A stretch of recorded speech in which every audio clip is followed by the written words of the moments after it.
France's National Assembly has approved a bill to ban social media access for under 15s and forwarded it to the Senate for final approval, reflecting a broader global effort to curb children's use of social networks as evidence of their negative effects on mental health continues to grow.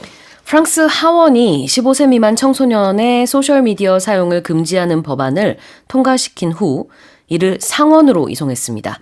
이번 가결은 미성년자의 소셜미디어 사용이 이들의 정신건강에 부정적인 영향을 미친다는 증거가 계속 늘어남에 따라 이를 규제하려는 움직임이 전 세계적으로 퍼지고 있음을 보여줍니다. Right, so of course Australia has banned the use of social media amongst youngsters, and now I guess France is trying to do something very similar. A lot of countries are actually following in the footsteps of Australia. So tell us more about this. Right. It seems to be, or I guess it's maybe with Australia beginning or starting. I think it began earlier this year. It might become sort of a global movement. So lawmakers in France, they voted 116 to 23 in favor of this measure that's been backed by the president. So if passed by the Senate, major social media platforms like Snapchat, Instagram, TikTok, they will be banned for young teens, while some sites would require parental consent. The president has called it a major step and urged fast tracking so that the ban can take effect by the next school year in September. The law would require age verification and tasks the media regulator with listing harmful platforms. France joins a growing global push to restrict children's social media use following similar movements in countries, as we mentioned, including Australia and discussions across Europe and the UK. And I am hoping that similar measures will take place in Korea as well. Yeah. I can see Asian countries following suit. Yes. Because we use it quite a lot here and there are many harmful effects. Yeah. Alright, school year라고 아까 하셨는데요. school year가 바로 이제 학년이거든요. 근데 서양 국가에서는 대부분 9월부터 Yeah, it begins in fall. 네, 새로운 학년이 시작이 되죠. 그래서 우리는 3월부터 시작이 되지만 이제 많은 나라에서는 9월부터 학년이 시작이 되고 그러다 보니까 그 1년 후 여름방학이 그냥 단순히 학기말이 아니라 학년말인 거죠. 그래서 그 여름방학이 참 의미가 커요. 아이들에게는 뭔가 마무리된 그런 느낌. 우리랑은 학기가 한 반년 정도 차이가 납니다. 저도 사실 그래가지고 영국에서는 제가 한국에서 제 또래들이 다니는 학교보다 반년을 더 학교를 다녔어요. Yeah. 한국에 와서는 또 반년을 더 다니고요. Yeah. 그래서 공부를 많이 It's 했습니다. it's all jumbled up. 선생님도 그러셨을 것 같은데. Yeah. I actually, it kind of got mixed up 그러니까요. in between, going back and forth. Yeah. 그 학기가 다르다 보니까. Yeah. Anyway. 이게 왜 지금 학년 얘기를 했냐면은 프랑스에서 지금 이 소셜미디어 사용 금지법이 상원에서 통과가 되면은요, 여러분 9월 1일부터 시행이 된다고 합니다. 그러면은 이제 신학기예요. 프랑스에서. 그리고 또 이것뿐만 아니라 중학교에서 현재 교내 학생들이 휴대전화를 가지고 있지 못한대요. 사용 금지라고 하는데 이거를 아마 이제 고등학교까지도 확대할 수 있다. 그러면서 여러모로 소셜미디어 사용을 제한하는 모습입니다. 아무래도 아이들의 정신건강을 더욱더 많이 신경 쓰고 있는 모습이죠. Yeah. All right, let's have a look at some expressions. The first one is forwarding something. Yeah. It was very difficult to pronounce because it was forwarded it to. But when you're forwarding something to someone, it means that you're handing over or sending, in this case, an official document.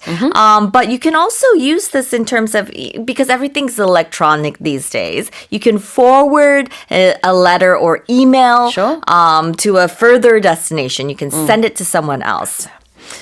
우리가 뭐 톡을 할 때도 Yeah. 어떤 내용을 다른 사람에게 전달할 때가 있잖아요. 그걸 영어로는 forwarding 한다라고 하고요. 더 오래전부터 우리가 이메일로도 다른 사람에게 이 이메일 내용을 전달할 때 Yeah. FWD라고 쓰인 요 헤더를 비즈니스 이메일에서 많이 썼었는데 Yeah. 지금도 뭐 그러겠죠? 그게 바로 forward의 약자입니다. Yeah. 그래서 forward이라는 것은 전달한다라는 뜻이 있는데 지금 하원에서는 통과된 법안이고요. 이 법안이 이제 상원으로 이제 전달이 됐다. Yeah, it's 이렇게 볼 been 수 있겠죠. sent. It's 그래요. been sent over. 그래요. 자, 보내지다, 전달되다. What about reflecting something? Yeah, reflecting something. So that means it embodies or represents something in a faithful or appropriate way.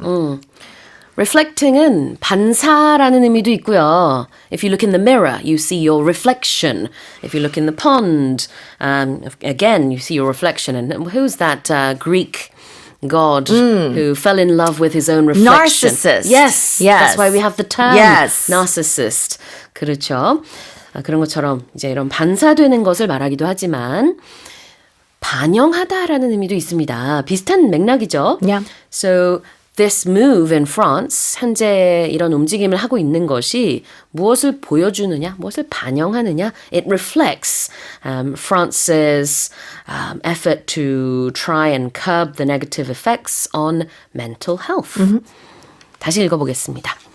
France's National Assembly has approved a bill to ban social media access for under 15s and forwarded it to the Senate for final approval, reflecting a broader global effort to curb children's use of social networks as evidence of their negative effects on mental health continues to grow. Here's our next headline.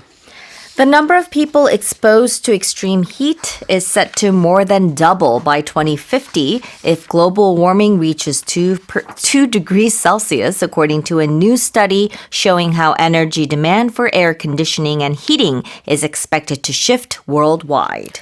앞으로 전 세계의 냉난방 전력 수요가 어떻게 변할지를 예상한 연구에서 지구 평균 기온이 산업화 이전보다 2도씨 높아질 경우 2050년이면은 극심한 폭염을 겪는 인구가 지금보다 2배 이상 늘어날 것으로 전망됐습니다. 2도씨는 영어로 2 degrees Celsius 이렇게 발음을 하죠. I think the degrees Celsius threw us both off there a little bit. I kept wanting to say percent. Yeah, me too. It is not percent. That's why normally when we have news scripts, everything is normally spelt out. Yes. Precisely because of that, because Yeah. it can get a little bit confusing in the moment. But nonetheless, let's talk about the temperature going up and how this means more and more people will be using electricity. Right, right. So this new study, it says that when global warming reaches 2 degrees Celsius, the number of people exposed to extreme heat will more than double by the year 2050. So it's going to go from about 1.5 billion in 2010 to nearly 3.8 billion. So this was published in Nature Sustainability, and the research finds no region will be spared, with the biggest impacts in South and Southeast Asia and parts of Africa, while even cooler northern countries will struggle due to buildings designed for cold climates. Energy demand will shift with less need for heating in the north and sharply rising demand for air conditioning in hotter regions. The study also finds the largest jump in extreme heat occurs near the 1.5 degree threshold, meaning major impacts are already unfolding, and researchers say urgent adaptation and rapid emissions cuts are needed to protect health, economies, and energy systems. 네. 그러니까 골자는요. 이 기온 상승이 어떻게 전력 수요에 영향을 미칠 것인가 이걸 보는 건데 어느 정도 예상이 됩니다만은 계속해서 이렇게 기온이 오르면은요 굉장히 많은 사람들이 에어컨 없이는 못 살고 히터 없이는 못 살고 이러는 상황이 될 건데 이전에는 에어컨 없어도 살 수 있었던 지역들도 이제 에어컨을 반드시 써야지만 되는 상황이 될 것이다. 그런데 그 얘기는 또 거꾸로 말하면은 엄청나게 전력 수요가 늘 것이라는 얘기가 되겠죠. Yeah.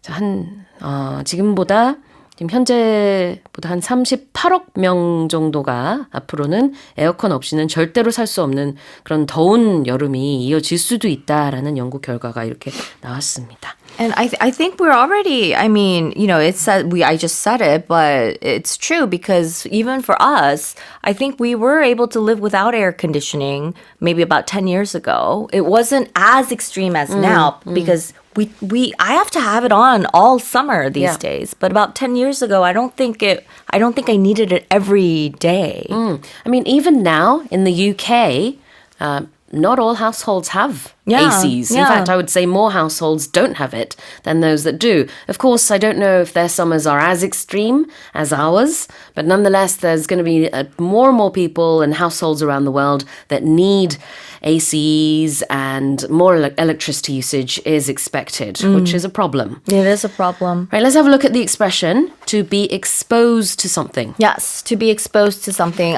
When we're talking about the weather, it means that we're not sheltered or protected from these weather conditions. But also it can mean that you are able to be easily harmed or influenced or attacked by something. Be exposed to something은 무엇에 노출이 되어 있다라는 뜻입니다. 노출이 exposure가 되겠고요. 자, 그 다음에는 be expected to shift. Yeah, shift. Shift means to change in this case. Yeah. So it means that the anticipated movement, change, or adjustment of something like trends or positions or opinions from one state, direction, or place to another. 그래요. shift라는 거는요. 바뀐다는 뜻이 있어요. 그래서 우리 키보드에 Shift 키를 누르면은 Yes. 보통 이제 뭐 대문자로 바꾼다든지 그 위에 있는 작은 다른 표시로 바꾸게 되잖아요. 그래서 그런 의미를 원래 담고 있습니다. 자, 다시 읽어볼게요. The number of people exposed to extreme heat is set to more than double by 2050 if global warming reaches 2 degrees Celsius, according to a new study showing how energy demand for air conditioning and heating is expected to shift worldwide. All right, let's move on to our final headline. Researchers in southern Greece have identified a 430,000-year-old spindly stick and handheld chunk of wood as the oldest wooden tools to be uncovered so far in history. 가는 나무 막대기와 손에 쥐고 사용했을 것으로 보이는 나무 조각 등 그리스 남부 유적지에서 발견된 약 43만 년 전 나무 표본들이 지금까지 알려진 목재 도구들 중 가장 오래된 것으로 확인됐습니다. spindly라고 하면은 굉장히 가는 막대기 같다라는 뜻이에요. 그래서 a spindly stick.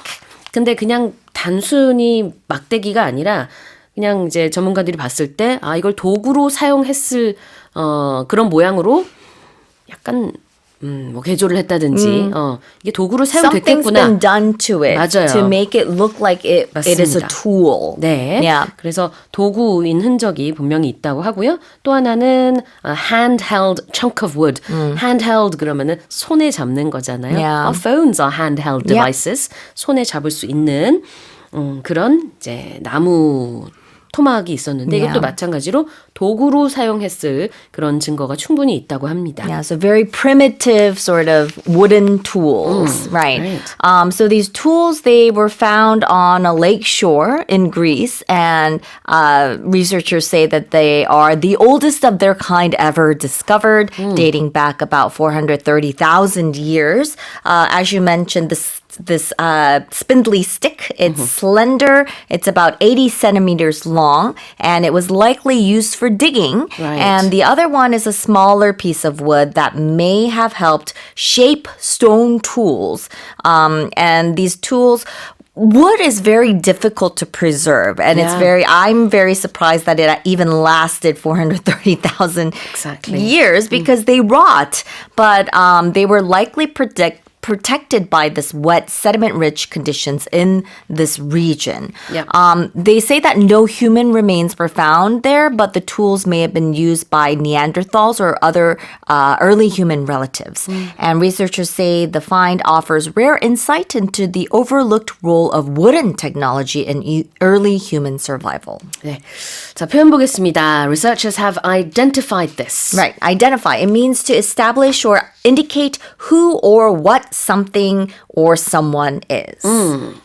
이거다라고 확인을 하는 작업을 identifying이라고 합니다. 자, 그다음에 so far in history. So far is a phrase meaning up to the present moment, point, or degree in a process or journey or history.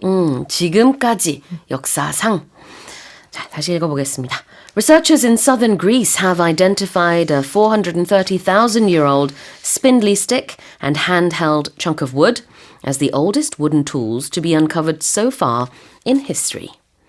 Well, that's it for the headlines.